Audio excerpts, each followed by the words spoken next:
இறைவா, உம்மை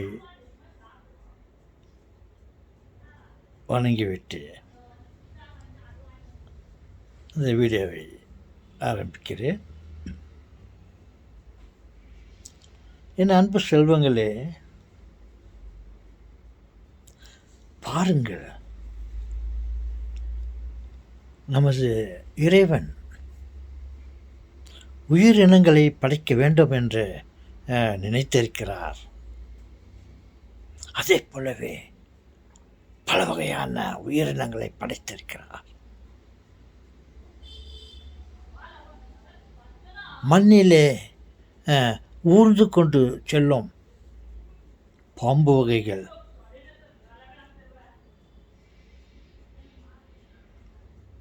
மற்ற ஊர்வனங்கள், தண்ணியிலே வாழக்கூடிய அனைத்து விதமான மீன் வகைகள்,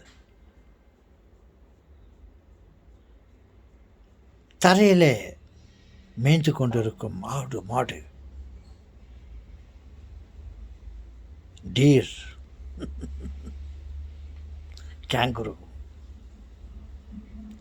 பூனை, எலி, புலி, சிங்கம், யானை, கரடி, சொல்லிக்கொண்டே போகலாம்.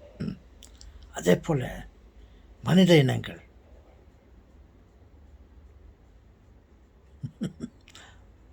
மனிதர்கள், மனித இனம், பறவைகள் பலவிதம், ஒவ்வொன்றும் ஒரு விதம். இத்தனையும் படைத்து விட்டார். தான் ஆசைப்பட்டதைப் போல் இவைகள் அனைத்தையும் படைத்து விட்டார். அவருக்கு எவ்வளவு ஒரு முன் எச்சரிக்கை பாருங்கள். ஆஹா, இவைகளெல்லாம் நாம் படைத்து விட்டோமே, ஆஹா என்று அவர் பரவசமாகவில்லை. படைப்பதற்கு முன்னதாகவே நாம் படைத்த அனைத்து உயிரினங்களும் பெருக வேண்டும். நாம் படைத்த ஒன்றோ இரண்டோ இனங்களை அதோடு விட்டுவிடக்கூடாது. அவைகள் பெருக வேண்டும். அதற்காக ஒரு வழி பண்ண வேண்டும். என்ன செய்யலாம் என்று அவர் யோசித்து கொண்டிருந்தார். அப்போது உடனே அவருக்கு ஒரு யோசனை வந்தது. என்ன தத்தா, உங்கள மாதிரியா? எங்கள் அப்பா அவர் இன்னும் அதிகமாக யோசிச்சுக்கிறாரு. என்ன யோசிச்சுக்கிறாருன்னா, ஒவ்வொரு உயிரினங்களுக்கும் அவருடைய வயிற்றிலே, அவர்களுக்கு உடம்புக்குள்ளே ஒரு விதைகளை,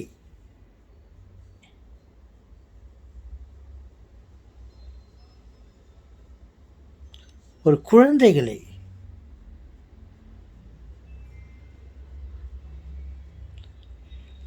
மரம், செடி, கொடி, காய் வகைகள், பழ வகைகள், இவைகள் அனைத்திலும் அதனுடைய உடலுக்குள்ளே, அது கனிந்து வந்த பழங்களுக்குள்ளே, காய்கறிகளுக்குள்ளே எல்லாம் ஒரு விதையை உற்பத்தி பண்ணியிருக்கிறார். இவர்கள் ஒன்றோடு முடிந்துவிடக்கூடாது. ஒரு உயிரிலிருந்து பல உயிர்கள் வர வேண்டும் அப்படி என்று ஆசைப்பட்டிருக்கிறார். ஆசைப்பட்டு அது இன விருத்தியை உருவாக்கியிருக்கிறார். அதுக்காக திட்டம் போட்டு இந்த உயிரினங்களை படைத்திருக்கிறார். பாருங்கள், அப்பொழுது 2 பேர்தான், ஆதாம், ஏவாள். இவர்களை படைத்தார். அதோடு விட்டுவிடவில்லை. இப்போது பாருங்கள், மனித குலத்தை பாருங்கள். எத்தனையோ கோடிக்கணக்கான ஆண்களும் பெண்களும் உருவாகியிருக்கிறார்கள். எங்கிருந்து உருவானார்கள்? அவர்கள் வயிற்றிலே ஒரு குழந்தை குழந்தைகளை பெற்றெடுக்க அவர் திட்டம் போட்டார். ஆடு மாடுகளை பாருங்கள், ஒவ்வொரு இனத்திலும் பல ஆயிரக்கணக்கான, பல லட்சக்கணக்கான, பல கோடிக்கணக்கான மாடுகள், ஆடுகளிலே அத்தனை விதம் வகைகள், அவைகளுக்குள்ளே அத்தனை வகையான ஆட்டுக்குட்டிகள், மாட்டுக்குட்டிகள், கழுதை குட்டிகள், குதிரை குட்டிகள், இந்த மாதிரி பலவிதமான உயிரினங்கள் அவைகளிலிருந்து பிறக்க வேண்டும், அவருடைய இனம் பெருக வேண்டும் என்று முன்னெச்சரிக்கையாகவே அவர் இந்த விதை, குழந்தை, முட்டை, குட்டி இந்த மாதிரி பல வகையான மறு பிறப்புகளை அவருடைய இனத்தை பெருக வைத்திருக்கிறார். மற்றொன்று பாருங்கள், முட்டையை எடுத்துக்கொள்ளுங்கள். ஒரு கோழி முட்டை விடுகிறது, பறவைகள் முட்டை இடுகின்றன. அந்த முட்டைகளை எவ்வளவு பாதுகாப்பாக அவர் அதை உள்ளே படைத்திருக்கிறார் பார்த்தீர்களா? அந்த முட்டை, அதன் மேல்புறத்தில் செல்ஸ், முட்டை ஓடு, அதற்குள்ளே எப்படி நம்மெல்லாம் ஒரு சட்டை போட முன் உள்ளே ஒரு உள்ளாடை அணிகிறோமே, அதே போல் முட்டை ஓட்டுக்குள்ளே ஒரு லேயர்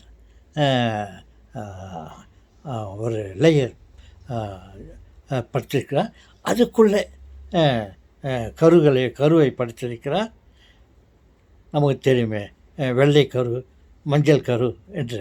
அந்த மாதிரி அந்த 2 கருவுகளும் பாதுகாப்பாக இருக்க வேண்டும், அந்த முட்டை பாதுகாப்பு இருக்க வேண்டும் என்று அவ்வளோ பாதுகாப்பாக பண்ணியிருக்கிறார். அதே போலத்தான் ஒவ்வொன்றையும் மிகவும் சிறப்பாக பாதுகாப்பாக படைத்திருக்கிறார்.